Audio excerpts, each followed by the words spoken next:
shelf?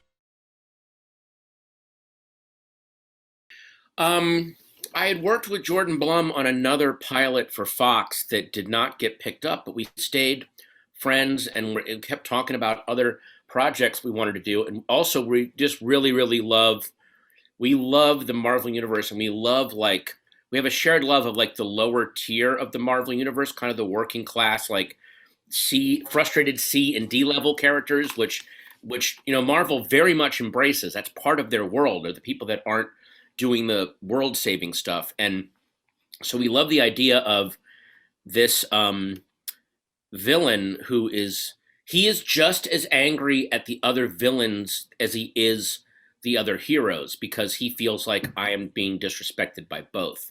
So being able to play that, and then also being able to play someone who's so delusional, who I'm going to conquer the world and also have a very dull, loving, stable family in the suburbs, is just part of his mania, basically part of his pathology.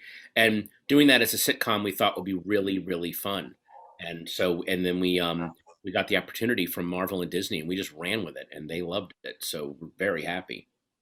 Do you relate to him in any way?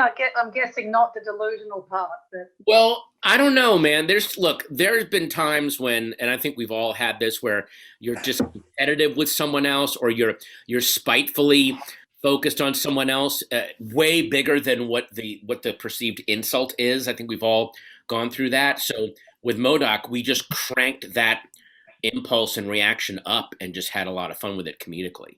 But it does feel weirdly universal when you watch it, like, oh, I've actually gotten wound up over the dumbest, even though his thing is conquering the world and having again, a completely pathological delusion, but damn it, he believes in it. So Patton, nice to see you. I'm wondering if you could talk about the actual decision to do essentially stop motion, the robot chicken style animation, and what limitations you had at all. You talk about dealing with the Marvel Universe, but are there specific things that you're not allowed to touch on, not because of content, but because of how it fills into the greater MCU?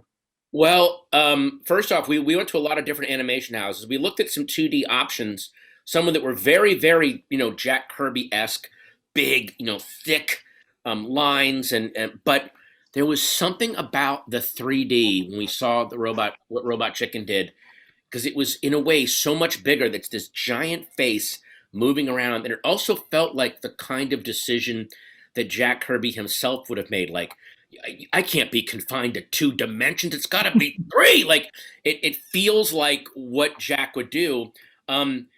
We had no limitations from Marvel, to a point where at a couple of points we like, let's ask for something that they will shoot down so we can get this other thing, and they gave us the thing we asked for, and we were like, okay, I guess we're gonna run with this. The only limitations, and we found a really cool solution to one of them that I won't spoil, were that there were some massive battle scenes that we wanted to do that just, physically, just the moving around of these things. But there's a epic battle in another realm. I won't say which, but the writer who came up, I was in the room when the writer figured out how we would do it, and it was one of those, like, take a victory lap around the table. That was all. Like, it's so funny how we solved the problem of how do you do a gigantic, what would be a multi-issue battle, but with stop motion. And then also with stop motion, all the Robot Chicken guys are such geeks, and they filled the background with so many Easter eggs. There's going to be so much. I don't want to give anything away, but there's just going to be a lot of freeze framing and a lot of, like, oh, did you see that? So there'll be a lot of that. And I'm just going to specifically that you're geeky about. We know you love this geek culture, but what do you collect? Were you a comic kid? Are you a Star Wars figure kid? Did you do this entire show so that you could be another action figure? I collected a lot of comics to the point where I had to sell them because they were taking up so much. I don't have an extra room to put my comics in.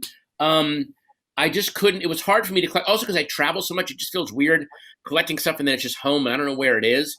I just watch and read a lot of stuff. But as far as knowing the objects, the writers on this show knew stuff that I didn't know about. They're like, yeah, this thing will be on this shelf. This thing will pass by. And like, And again, I won't say what is there, but my God, did they pack the walls and shelves with things. And I'll leave it at that. I think that M.O.D.O.K has an obsession with becoming Emperor M.O.D.O.K and running the world. And I actually think that in his mind, sitting down and watching, there's a scene where he binges some stuff because he has time off, and you'll see what he thinks binging is, like how he uses his technology to binge. But I honestly think that to him, the idea of having to sit for 2 hours to watch a movie, even if it's something brilliant like Chinatown or City of God or Rules of the Game, the imposition of M.O.D.O.K having to spend 2 of his hours watching something is such an insult that I don't think he would ever watch a movie. I think he would think that it is a imposition to him, and how dare you take the time away that I could be using to conquer this planet. Like that to him is an insult. In a weird way, he's so obsessed that he would never lower himself to watching a movie or reading a book. God. I mean, my favorite comic book character is Spider-Man, just because they never lose touch of he's still a person living in the world who has like, that is part of his makeup, which makes it so fascinating to me. But I think the most brilliant comic book run that was ever done is Season of Mists, Neil Gaiman's The Sandman. There's a whole storyline called Season of Mist, which I think not only is it one of the most brilliant writing runs, it's one of those times when writer, artists, inker, letterer, like it was the best, Kelly Jones and Mike Dringenberg and Matt Wagner and Ted Klein, like it was the absolute best crew ever to do the best story ever. It just landed so perfectly. It's still stunning to me. Oh yeah, definitely. I mean, especially because when you play even if you play a completely despicable villain, you have to find something that you either love or sympathize with them about. Yep. If you're just playing someone that you hate, it'll show in your eyes and your face like this person sucks and they're beneath me. But if you are playing them like there is something kind of maybe not lovable, but I kind of understand what this person is thinking, even if you're playing that as someone who's damaged and you're trying to reach out to them. I think if you watch the gold standard is of course F. Murray Abraham playing Salieri in Amadeus, where he clearly is playing such a miserable, human being, but he clearly also loves him and understands where he's from. And then I think one of the most difficult performances to watch is Bruno Ganz as Hitler in Downfall, trying to find Right. in this maniac's mind, what is this maniac's justification for what he's doing, and what is he, it's that so there must have been days where Bruno Ganz woke up and was like, I don't want to go to work today. This is horrible. I hate this so much, but I've got to figure out what is making this guy move, and that's really, it really enriches your character and it enriches your skills, because then later on, if you're playing heroes, you have to go, well, what is maybe not so heroic about this guy, or what is he or she not seeing in the villain that's actually making things worse? How are they not reaching out? It just, anything to expand your mental canvas is very, very valuable.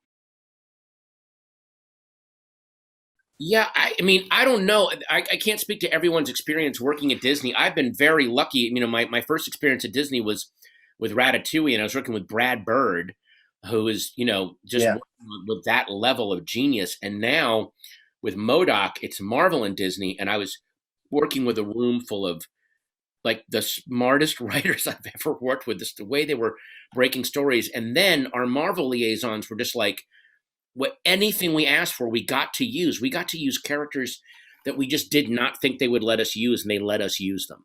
And I was stunned. So they were very much trusting in, but I also think they saw very early how deep Jordan and I were in the Marvel verse, and that we were not going to screw anything up or, take anything for granted or do anything like portray anything dumb that would ruin characters. Shoot, that's what do I like about him? I like that I don't like the fact, but I sympathize with the fact that he wants to conquer the world to bring about world peace. Now, in his mind, that's going to involve killing a lot of people and enslaving a lot of people, but he has warped his um, goal into thinking, I'm doing this for the overall benefit of mankind. And there have been times when I have done things that are maybe either clumsy or stupid, but I'm justifying it by going, but I'm doing this for the greater good, or I'm doing this to help people out. No one understands what it is that I'm doing, even though I'm totally screwing things up. So there's something very lovable about him, absolutely, in the face of just failure being shown to him, refusing to admit defeat or grow or show weakness. There is something weirdly admirable about that, because you also have to have that quality when you're doing something good. You have to have that. Your goal's got to be bigger than your moment. Unfortunately, his goal sucks, but he does have he has the energy to implement something that would be good if it was applied to someone trying to do something good, if that makes any sense. So there is something weirdly admirable there in such a damaged, horrible character. That's what I like about him. Yeah. Oh my God. Yeah. There's a whole world of like really interesting Marvel characters or villains. I mean, I would have loved to have played. I mean, God. There's a character. He doesn't really look like me, but there's a character in Electra Assassin named John Garrett, who's like this half cyborg, kind of an alcoholic, kind of doesn't always getting blown to bits and then rebuilt because he doesn't really care. Like, he's very much like a Sam Peckinpah character in the middle of a Marvel comic, which would be really fun to play. And then villain wise, I mean, Dr. Octopus would be fantastic. Yeah. I mean, there were a couple scenes when we were able to get me and Ben Schwartz in the booth, and we would riff back and forth as father and son, but we did so much writing in the room and really packed everything with the jokes that we wanted, that it wasn't like, oh, well, this is okay, we'll make it better in the recording booth. Like, we wanted it to be really good on the page before we went into the recording booth. Because I've had enough experience in the past. I've done so much voiceover, and there's been some voiceovers I've done where they've clearly gone, Patton will riff something in the booth, and I'm like, why not give me something? Like, maybe I'm not gonna be in the best of mood that day. Like, put it on the page. So we tried as best we could to put it on the page. But yeah, there was some riffing back and forth. And it's also some of the voice actors we brought in just riffed some amazing stuff. So I'm friends with some really amazing comedians who just really ran with stuff. So that was great. My basic philosophy that helps me to succeed, I think, is that I just always remind myself I'm so lucky to get to be doing this. This is a fun, creative job, and even the days when it's hard or long, it's still really, really fun. And also, I think what keeps me going is, I think a lot of people, there are ups and downs in this business. You will have these upswings, and then massive. And I think a lot of people, when they get on their downswing, they're like, oh my God, I've got to get. It's like, no, even the downs are great. Like, even if I'm just making money doing stand up, that's still great. Everything else is a bonus. So if you think of it that way, you'll never be unhappy. I wanted to ask whether or not doing silly seriously is more difficult than doing serious work with a bit of silliness sort of tacked in. And since you're sitting in your home theater and you were so gregarious, I mean, every time I see you, you're at Sundance watching whatever. Yeah. You talk about what your love of cinema does to inject into all of your art, your comedy, etc., and what you're showing people off on those beautiful seats and that projector behind you.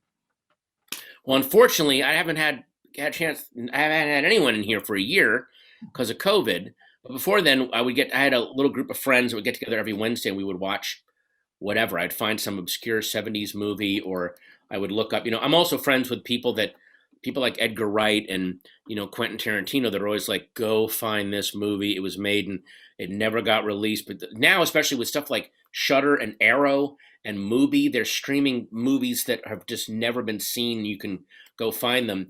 But as far as silly, serious, and serious, silly, all of my favorite comedies, all the stuff that makes me laugh, are when characters are taking things way too seriously. One of my favorite comedies is Repo Man, and everyone in that movie delivers things like it's 1,000% life or death. You know, there is nothing funny going on here, and that's what makes it so hilarious to me. Is that they don't think that anything around them is funny. So that's really, that to me always is the more serious you play comedy, the funnier it is. It's just funnier, you know.